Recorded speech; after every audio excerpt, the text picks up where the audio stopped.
there was once a teacher that one of my daughters had, and this is how the email read: "Dear Rabbi Sadigh, your daughter got a 57 on the biology test. I hope she'll do better next time." And this is my favorite part of the email: "Have a wonderful day." You know, so I was about to jump in my car and drive to the school, and of course, always my wife calms me down, and she knows better. Hey everybody, I'm Daniel Steinberg and welcome to another exciting episode of the Maggid Method podcast. This is the first time in over 80 episodes that we have a repeat guest. Rabbi Yaakov Sadigh, head of school at Hillel Yeshiva High School, is an innovative leader and master communicator. He's got decades of experience in the world of education and even trained at the Disney Institute, where he learned from some of the world's best at delivering exceptional customer experiences and creating a culture of excellence. Get ready to be challenged and inspired as we delve into questions like, how can you effectively communicate your values and mission, ensuring everyone in your organization feels aligned and motivated?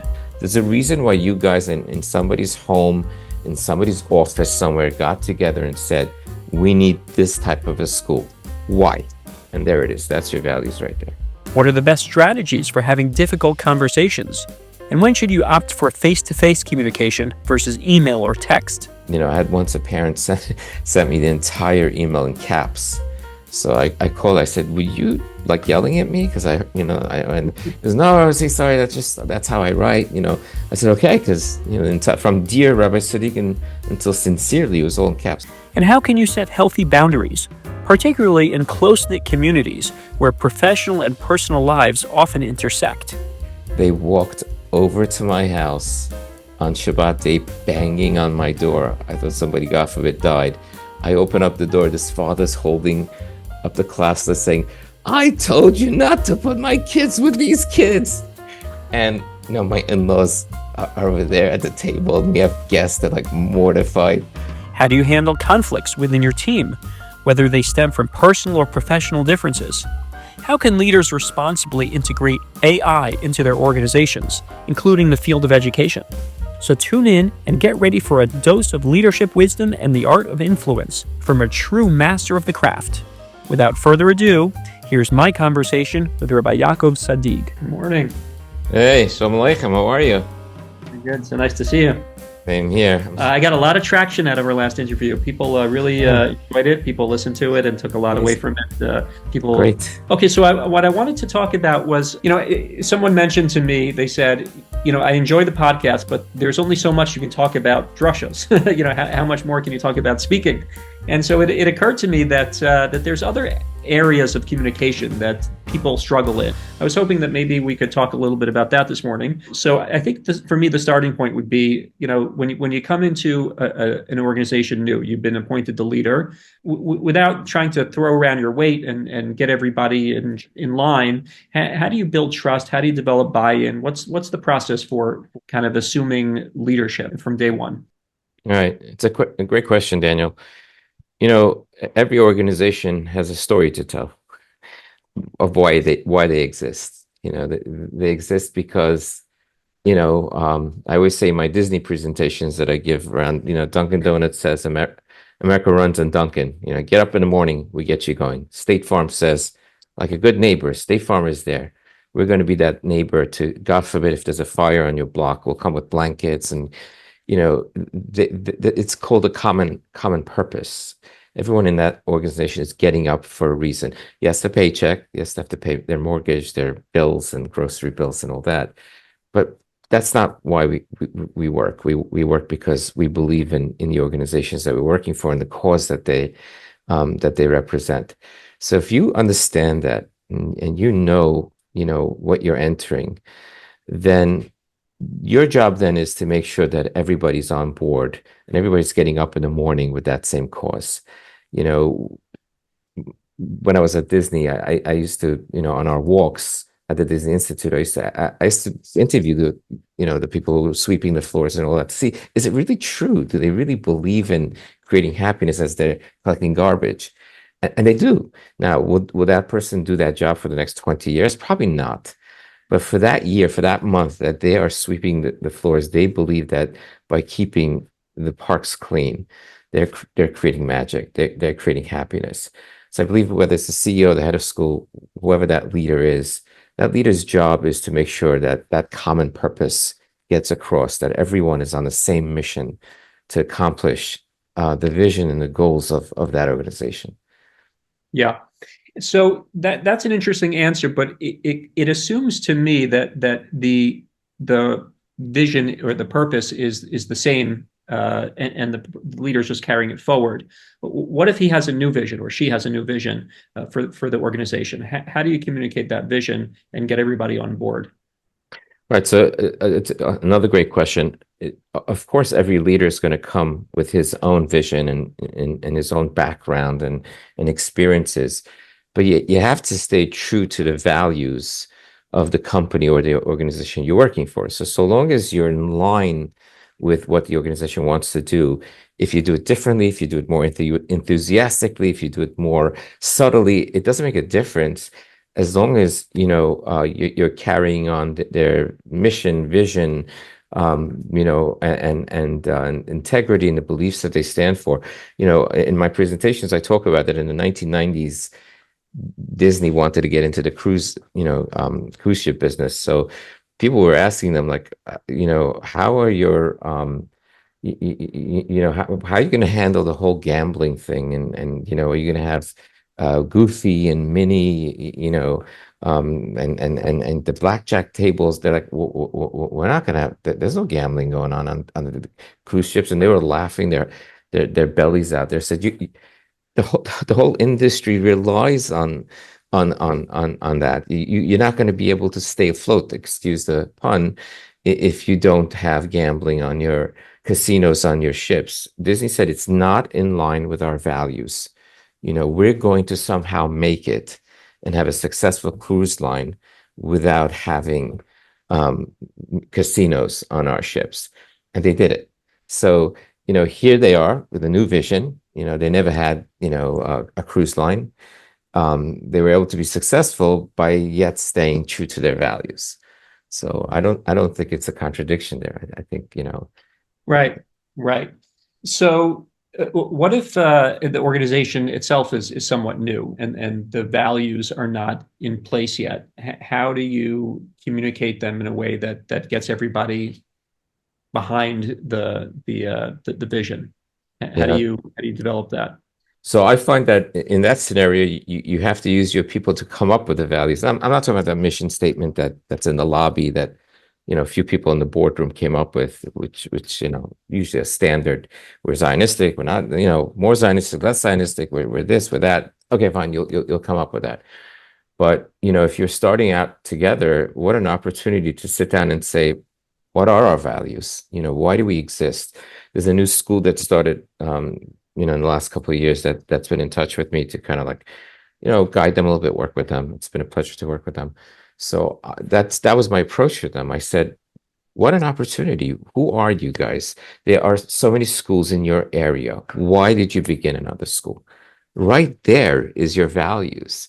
You didn't open up another school because there's some rebbeim that needed jobs and there's some moras. We can't find enough rebbeim and moras. So that's not why you started another school. There's a reason why you guys in somebody's home, in somebody's office somewhere got together and said, we need this type of a school. Why? And there it is. That's your values right there. And how does a new leader get that buy-in from the people? How do you get them excited? How do you get them rallied around the vision? It could be that some people have other ideas of how things should go, and how do you get everybody aligned behind the vision? Right. I don't have to tell you, Daniel, you do this all day, working and mentoring people. The greatest skill that a leader can have is listening.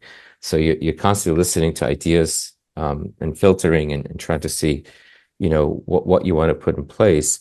But I think when you lead by example and they see that you truly yourself believe in this, I believe in teaching behavior. I've been against punishment and punitive, approaches with children and consequences. Of course, you have to have a handbook, and I get it. But just this morning, there was a child with a certain infraction that we went through what he had done. We came up with a solution how to rectify it. He put it in an email to his teacher, and I sent him back to class. So I practice it myself. So if somebody's going to be disrespectful to me as the head of school, I'm not going to say, "Oh, now you crossed the line. Now you go home today. I'm going to call your mom. I'm going to do the same." Whether it's a teacher, or it's me, or it's anybody in this building, I believe in teaching behavior, just like we teach math, science, Chumash, Mishnah, swimming. Right? We teach them everything, but yet we punish them when they don't know how to behave. Why don't we teach them how to behave too? So because I believe in it and I model it and I'm sincere about it, I think, I'm starting to see I'm new here and that, they don't know too much about me, but they see that I believe in it myself. I think that's how they remember in our last talk, we talked about we don't change people, we change cultures. So they start gravitating towards that new culture because the culture starts changing in the school. That in this school we don't punish, but we teach. Yeah. How do cultures catch? How do they? You're lighting a spark by modeling the behavior. How does it? Is there anything else that you can do to add fuel to the fire for the culture to spread? I think when they see success, I think when they see that, let's go back to the school example again, because I'm in a school. You constantly throw kids out of the office, I'm sorry, out of your classroom to the office. They come back and nothing's changed. You call home and the parents are remorseful and they'll say, "We take away his phone. We're so sorry." But again, 2 weeks later, that child is doing the same thing again because at best he was suppressed for a couple of weeks to be scared, and that wears off very quickly. I think little wins are very important. In our last PD, I spoke about taking note of those small little wins. And when they see the success, that it's really working, and I think they're more open to it and they're enjoying it more, and they're not throwing kids out of the classroom, and they're building a rapport with the students, and they see that they have a noble, tall task of teaching these kids not only material, but how to be a mensch and how to learn life skills and resiliency and all that. And I think it catches on. Yeah, very, very, very fascinating. And so one of the other things I wanted to talk about, I'm just kind of running through the Rolodex of topics quickly, but we'll settle on one a little bit more in depth soon. I wanted to talk about having difficult conversations, having the different types of modes of communication: email, text, face to face, group, individual.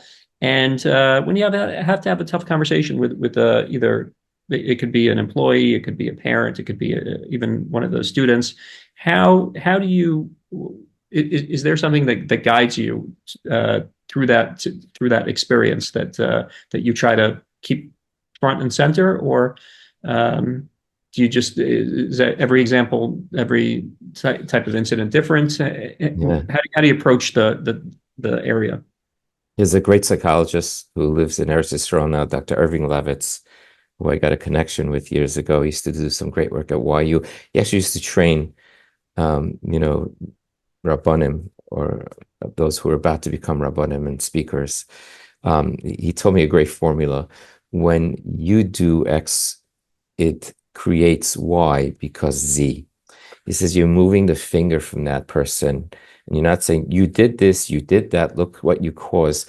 By doing X, it's causing Y because of Z. And now what do we do about it? So these discussions are never easy. Calling a teacher in, about something that's going on in the classroom, or coming in late, or, their approach to children, whether it's harsh or whatever it is. When you remove yourself, that it's not about me and it's not about you, it's about X on this paper, then, all of a sudden the person on the other side is not quick to put their guards up. This is happening, and I like to be part of the solution with you. How can we rectify this? How can we make it better? And a lot of times I'm very honest with them. And when I tell them you're a superstar, I don't say that to soften the conversation and to win them over because I'm about to hit them over the head. I really talk about their strengths. I say, "I've seen you with these boys. I see that you give up your free time to play basketball with them. I see you at lunchtime that you sit down with them to have lunch." Those are the intangibles. It's amazing. But if we can only work on this area, it's going to be even greater. Your relationship with them is going to be even stronger, and you're going to be even more successful with them. And then I always end with, how can I help? Yeah. So again, could you repeat that? If because you did act, not you did, but because. Because of X is happening. Oh, 1 second. When you do or say X, Y is happening because of Z. So you're talking about the issue. You're not talking about them. You're not talking about I'm coming to tell you that this is not acceptable. I'm not. You're talking about how do we rectify what is happening in your classroom? And you kind of remove that, but even though it's because of them, and you need them to fix it, or he used to tell me, I feel X when you do Y because of Z. Oh, I feel X because of what, however you put that into the formula, you Sure. remove yourself and that person, and then you're talking about the issue. It's about it, Mm-hmm. As not, opposed to yeah, the person doesn't feel attacked, they right, feel threatened. right. Interesting. And in terms of the different modes of communication, email versus text versus there's WhatsApp now. There's just so many different types of ways to have these conversations. Do you have a specific rule for how you deal with certain tough situations, or again, is it each one is? Yeah, as much as possible, I try to do face to face. Because so much is lost in translation, and we know that how emails can come across. I had once a parent sent me the entire email in caps. So I called. I said, "Were you like yelling at me?" Because and he goes, "No, I was sorry. That's how I write." I said, "Okay," because from dear Rabbi Sadigh until sincerely, it was all in caps. So as much as possible, I try to do it face to face because I see your facial expression. You might crack a smile, the tone of your voice. You know, um, I think it's a game changer. Obviously, there has to be emails sent, but even then, we have to be so careful how we send those emails and how we preface them and how the tone comes across. In my presentations to schools, I talk about there was once a teacher that one of my daughters had. And this is how the email read. Dear Rabbi Sadigh, um, your daughter got a 57 on the biology test. I hope she'll do better next time. And this is my favorite part of the email. Have a wonderful day. So I was about to jump in my car and drive to the school. And of course, always my wife calms me down and she knows better. And I thought to myself, like, if you would have written, Dear Rabbi and Mrs. Sadigh, I wanted to notify you that your daughter got a 57 on the biology test. I know that she's seeing a tutor. If you can put me in touch with that tutor, so I can find out what's going on. Can you please tell me how she's doing with homework at home? I told her about my office hours on Tuesday afternoons. I encouraged her to come see me. I've paired her up with a buddy that takes great notes, and perhaps they can share notes. Here's my number. Here's my email. Please reach out to me. I'd like to partner up with you. Um, your daughter's a very capable young lady who just is struggling a little bit, and together we'll make sure she does better.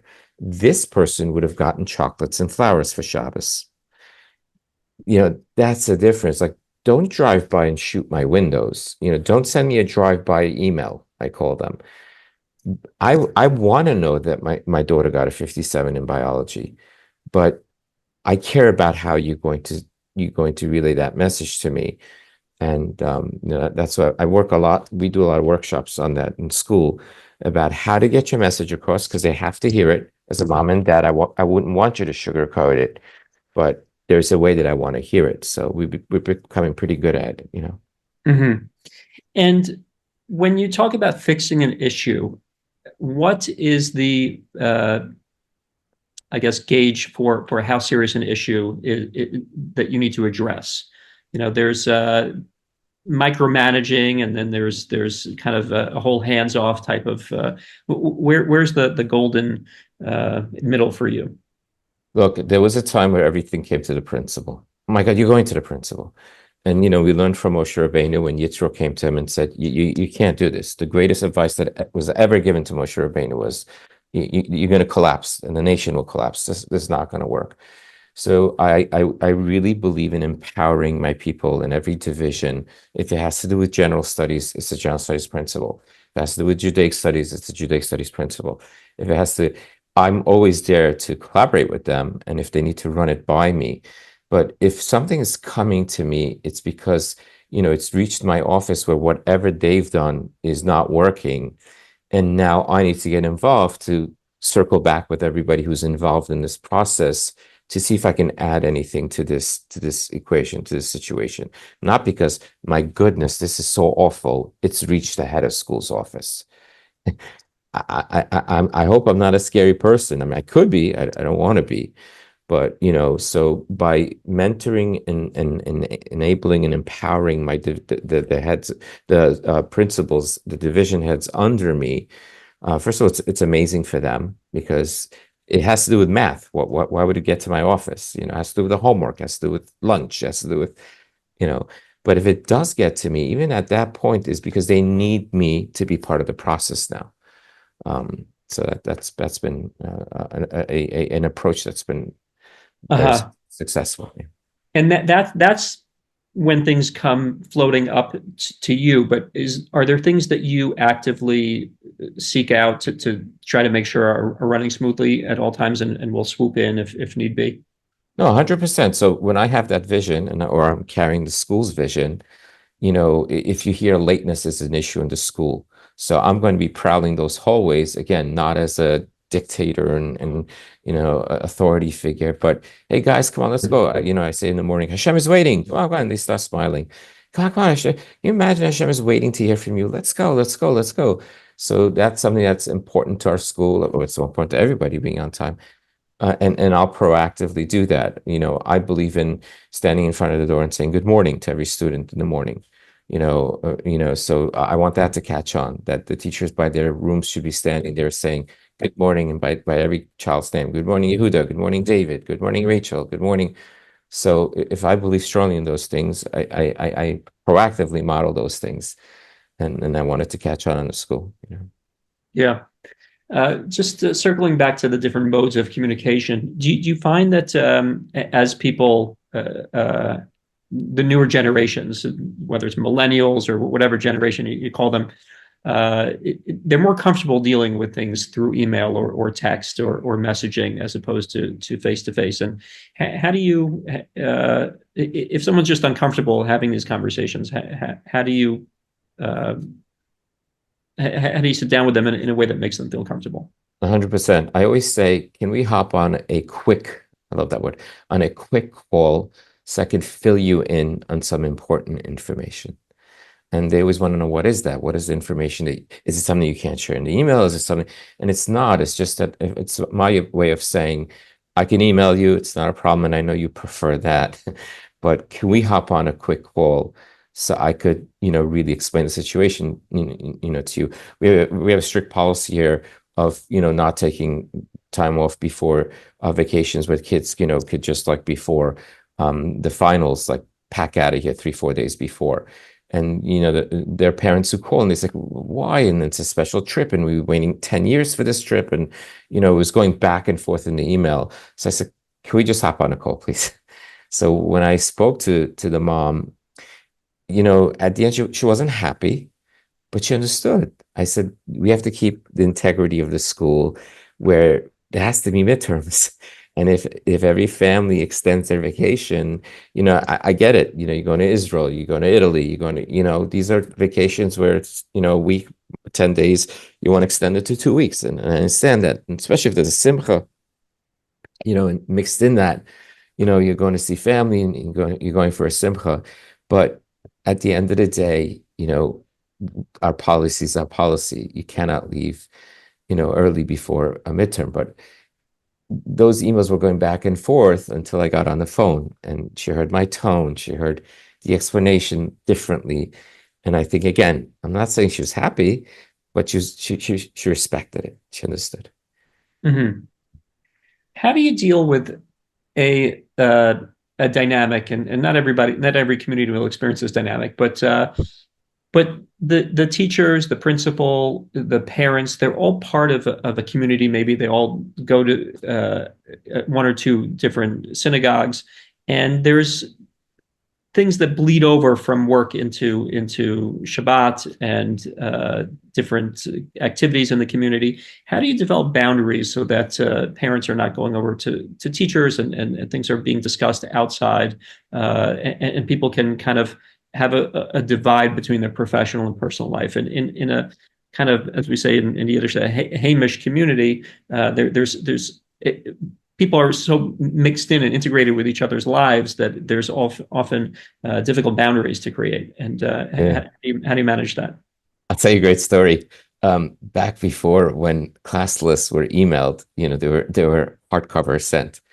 And in one particular school that I worked in many years ago, so somehow happened, the mail was delayed, whatever happened, the class lists got there on Shabbat. And this family, I guess, opens up mail on Shabbat, and they opened up, and they saw the class list.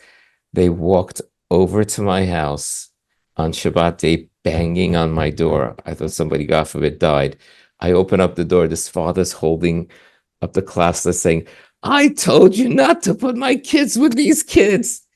And, my in-laws are over there at the table, and we have guests that are like mortified. So I brought them in. We had a l'chaim. I brought him to the table. I said, "Sit down, Mr. So-and-so, have kiddush with us, relax." And I walked him back to the door. I said, why don't we discuss this Monday morning? I promise you everything will work out. And of course it did. So that's a crazy story. But I always encourage our staff members to feel free to say, "I hear your concern, and it must be so concerning to you that you're even thinking about this on Shabbat." The fact that you're even concerned about this on Shabbat means that this is really hurtful to you or worrisome to you. I promise you that I'll make adequate time for you where I could really hear you out and come up with solutions together with you. How about we schedule a time on Monday?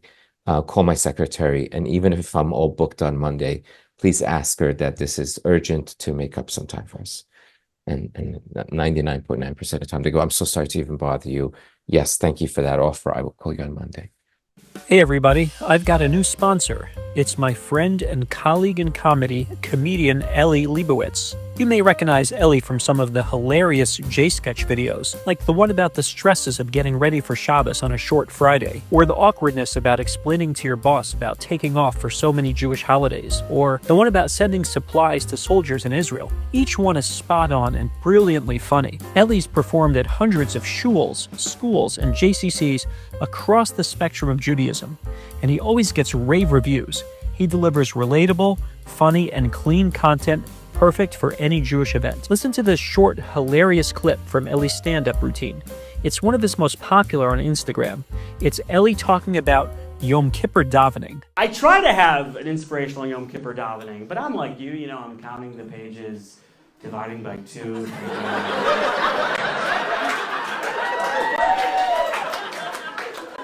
If you did not react to that joke, you probably still use the Birnbaum.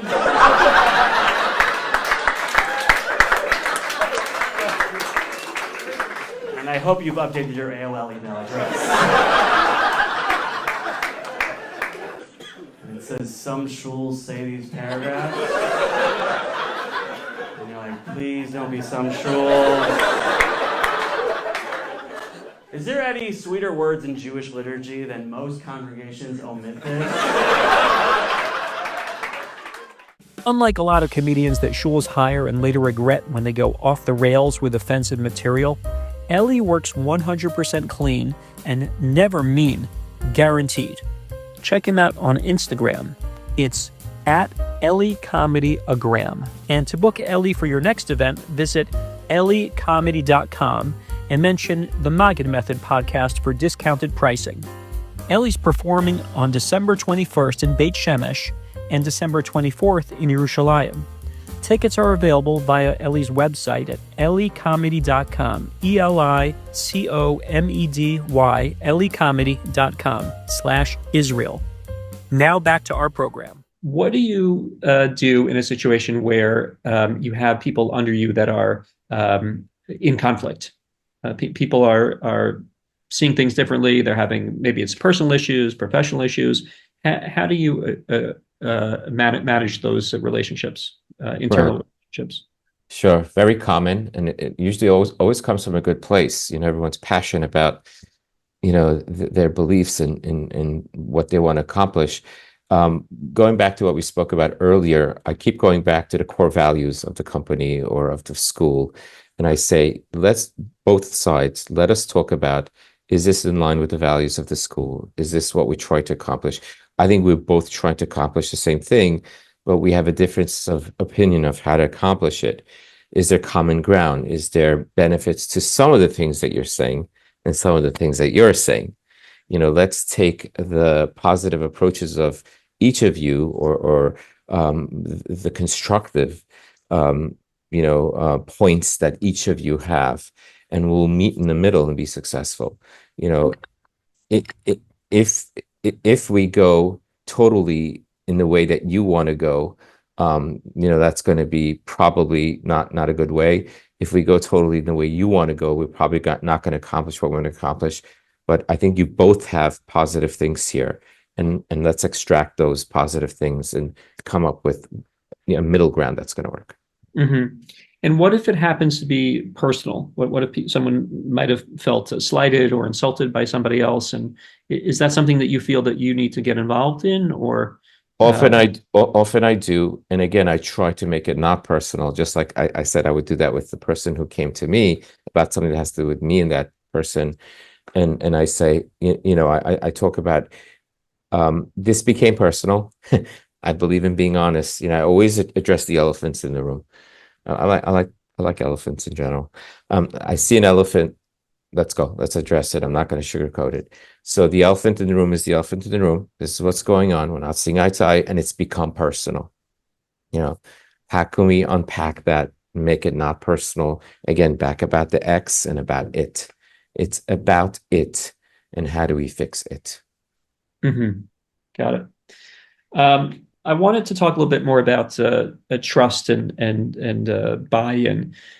When there was an organization that I worked for where it seemed that whatever anybody was doing, someone would step on each other's shoes, and people would get slighted. And I spoke to a mentor of mine, and he said, people are sensitive because there's no trust. They don't trust each other, and there's when you trust someone, you give them the benefit of the doubt. You don't take everything personally, and there's a trust issue here internally. How would you address such an issue? How would you go about developing trust, getting people to trust each other as a leader, and fixing maybe some of we're healing some of the open wounds? Oh my goodness, there's no place where that's more of an issue than I think schools. I think teachers, for good reason. I'm not knocking them, because I was one myself, and I still consider myself a teacher. The greatest honor is to be called a teacher. Teachers are chajdanim by nature. They and you can't blame them. Oh, this really is coming from the board, and it's been driven by the board. There's an agenda here, and there's a reason why the insurance plan changed, and there's a reason why the lunch program is changing, and you can't blame them, and you can't blame this. Over the years, there's been a lot of good reasons for why they feel this way. So again, there's, other than time, and other than modeling, and other than being sincere, and other than just, situation after situation where they see why you're doing what you're doing. The other thing I learned at the Disney Institute was, tell the customers, you say no, but tell them why you're saying no.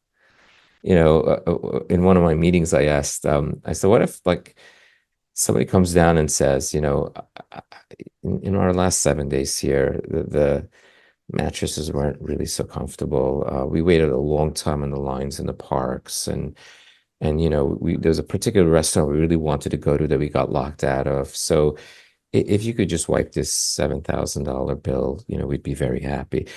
That's not possible. That's not possible.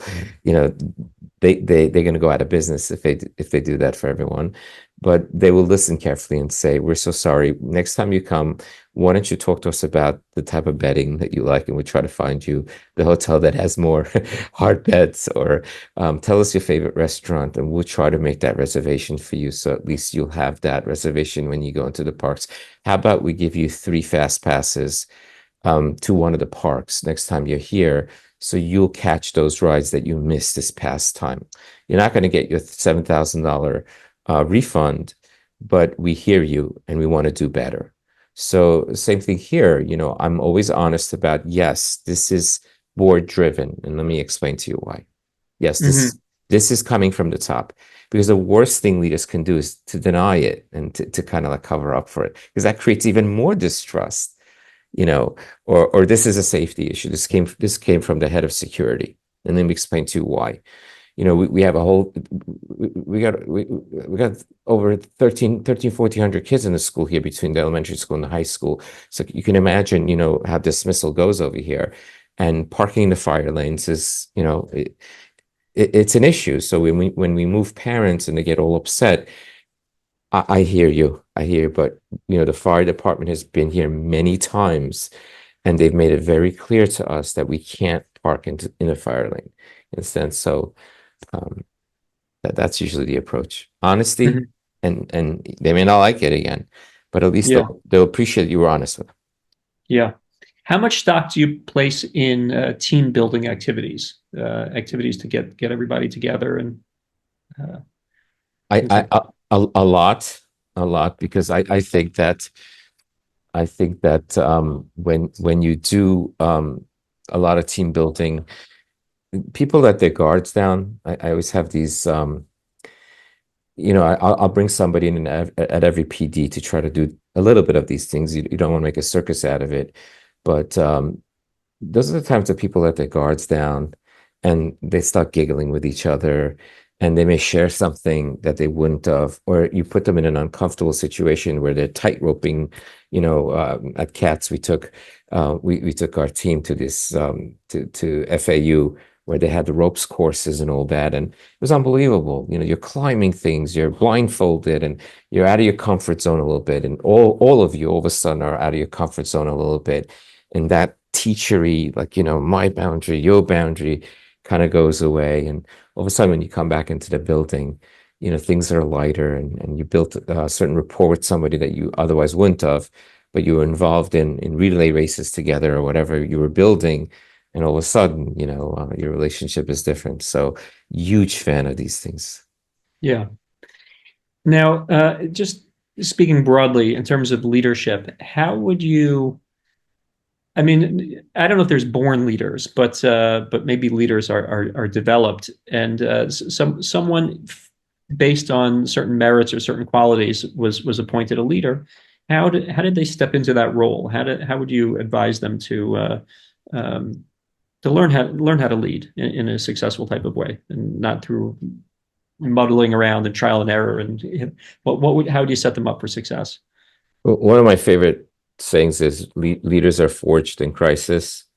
I think that, where we try to avoid them and we're scared of them, embrace it. The difficult things that happen in your new position, or all the things you're bringing from your old position, where there's no better way to learn than in those crises that you were in.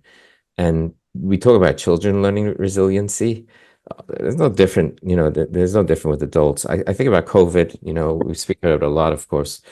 And my goodness, the leadership skills that I picked up during that difficult time, horrible. We don't want to remember it. The people who passed away, the things that closed down, what the effects that it has on kids till today. But my goodness, what it made out of school leaders, going through that. There's no way to learn that. There's no courses for that. There's no way to sign up for a crisis course, So I would give, any leader advice to embrace those difficult times, and you become more resilient, stronger, and you do better the next time because you went through it. What would you say some of the big takeaways from your leadership during COVID was? How did you develop as a leader over that time period? What are the things that you took from them? What I realized was that an American kid growing up in America doesn't know any better than, you're raised here, you join Little League, Sundays you do your thing, you go for ice cream, you get together with your friends. But I was, as I've said on many podcasts, I'm a kid who ran away from Iran, with 24-hour notice. And it took me a year to get to the States. And I missed all of third grade. So when I hear parents say, "Rosie, my son missed 2 math classes, what's going to happen?" Nothing. We'll try to catch him up and he will be okay. He will be okay. He'll graduate. He'll, God willing, one day be under the chuppah. So I think what I reflected upon was that, oh my God, what I went through in my life, nobody ever had experienced this. What do we do about school? What do we do about all these missed classes? What do we do about catching the kids up? What do we do about the emotional effect that it had on these kids till today, that we're seeing the ripple effects of it? And the other thing I realized was that, oh my goodness, how much we need each other. As much as in this day and age of screens and not talking to each other, and you said before, people prefer texting and WhatsApping, not talking to each other. We saw what it did to us when we didn't see each other's faces, when we weren't in each other's daled amot, in each other's presence. So I realized that, that kids, as much as they say we don't like school, we hate school, no, they needed school. How important we are. I realized how important school is in a child's life and how much it damaged them because they weren't in school. You thought they'd be living it up, saying this is a dream, not God forbid the terrible things that happened during COVID, but I get to sit in front of a screen, shorter schedule, boom, boom, boom. No, they were not in a good place. They were not in a good place, and they wanted to come back to school. So, Yeah. As in this day and age when Jewish communities are under threat, security is a big issue. And I recall that when I was the interim rabbi at shul over here, we had a meeting with the chief of police, and he said, "You have to make a choice how you want to live. You could protect yourself, but you'd be barricaded in a fortress, and you may be somewhat safer, but is that how you want to live? Well, how do you find the balance between security and between paranoia or just absolute fear when these are big issues? These are issues. They're not they're genuine. They're not made up." 100%. Yeah, we live in a day and age where, oh my God, in just a couple of years, who would ever thought? I think Hishtadlut is important. You do your utmost to secure your campus and have your procedures in lockdown and doors closed and whatever else you have to do with the companies that you work with and the budgets that you have and your board and the help that they can offer. But at a certain point, as you said, I've had parents ask me, Rabbi Sadigh, what is your plan over the years? What is your plan for drones flying over the school? I said, we do not have an anti-missile, system Iron set. Dome. Yeah. We don't have the Iron Dome. Yeah, but we now have drones. Like, what if they fly over with a drone? So could there be a school that has a plan for that? Could be. I don't know. Should be worried about that? I like to rely on the experts. If my security team says we do, then we'll figure out what to do about, not having drones fly over the school. But you hire the experts, you leave it to them. I don't call the head of security to teach a Chumash class, and I don't go into his office and tell him. I can make suggestions to them and have questions. That's my prerogative. But when you hire the right people, then you have to trust those people. Mm-hmm. And what about, again, a product of this climate that we live in? There's so much polarization. People have such strong opinions in extreme opposite directions. How do you keep things from kind of bursting at the seams when everyone's tugging in opposite directions so far, whether it's politically, religiously, whatever type of issue it could be? That seeps into the fabric of the school, whether the parents, the teachers, the students. How do you prevent things from just bursting? Yeah, so going back to COVID again, that was a great example. The parents who wanted the mask, the parents who didn't want the mask. You keep bringing them back. This is about your son. This is about your daughter. The We're going, vaccines. Yeah. whatever. We're going to follow the experts, and they may disagree and say they're not experts. Fine, but they're the ones who've been assigned to the school. This is the doctor. That's the school's doctor. If the board chooses to change this person, and now that person is not the physician of the school, then that's fine also. But I keep bringing it back. This is about best practice here of how we can maximize learning for your daughter, for your son. We have to leave our political views out of this. And the people who have been hired to make these decisions are the people who are going to make these decisions. There are parents that I told, Mr. and Mrs. So-and-so, you're just going to have a heart attack over this. If you feel you need to keep your child home for the next 6 months and zoom in, then that's what you have to do. We've done everything that we can to keep the school safe and follow the protocols that we've been given. But personally, for your family, it's not working. So for you to try to impose those fears and those concerns that you have on the entire school, that's not going to work. So you have to make a personal decision that for you and your family, it might be best to keep your son or your daughter home for the next 6 months. Mm-hmm. All right. So just wrapping up, because I know your time is really valuable, and I appreciate it. We talked about setting up a leader for success. What are some no-nos? What are some things, if you could give maybe, won't go through 10 commandments, but let's say maybe 5 commandments of leadership, do nots, thou shalt not. We spoke about a lot of them, right? Thou shalt not take anything personal. Thou shalt not carry one day into the other. No 2 days are alike. Next day, move on. It's fresh, it's not, this is more of an assay than a thou shalt not. Make sure it's always about your people. It's not about buildings. It's not about policies. It's not about it. Don't forget your people. It's about your people. At the end of the day, the greatest asset of any organization, it's its people. So invest your time in your people, and try to have fun. Try to have fun doing it. This can't be whatever job it is, whether it's education or you have a restaurant or you're in tech, whatever it is. Going back to that common cause, the common purpose. Get up in the morning with a purpose, not just to make money and make your bills, and your whole life will be different. I mean, I get up 5 a.m. like a lion because I love what I do. Is it easy? Absolutely not. Am I in a field where nobody wants to do this anymore? Yeah. But thank God I'm excited about what I do, and I'm having a lot of fun. Having a lot of fun. It shows. It definitely shows. Thank you. Very last question is AI, the role of AI in school, in leadership.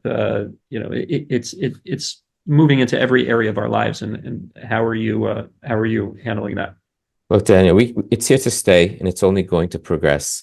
So we try to help our students and teachers, teaching them how to use it. We actually brought we had a demonstration on Professional Development Day on how to help our teachers make their lives easier with testing grades and other things.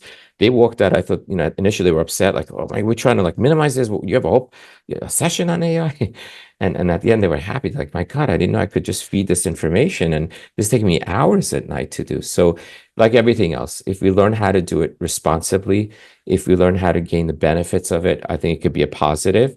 And it could be a negative, So during COVID, all those Rabbonim who were staunch, against technology, how did they give their shiurim on Zoom? So they realized that, oh my God, like if there was no internet, what would I have done for 2 years?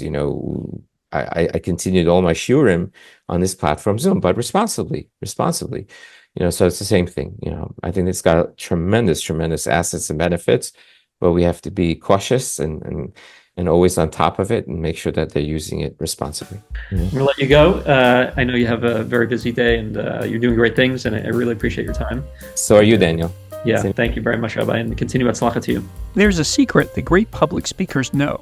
Did you know there's a method for cutting straight through to an audience's heart, grabbing their attention and holding it, and making a memorable impact with your presentation? The best speakers in the world utilize it, and now you can too, every time you get up to speak. Download your free Maggid Method of Public Speaking template at maggidmethod.com, maggidmethod.com. The Maggid Method will teach you how to find your authentic voice, craft meaningful presentations, manage people's attention, and build unbreakable bonds with your audience. Go to maggidmethod.com and download your free copy now.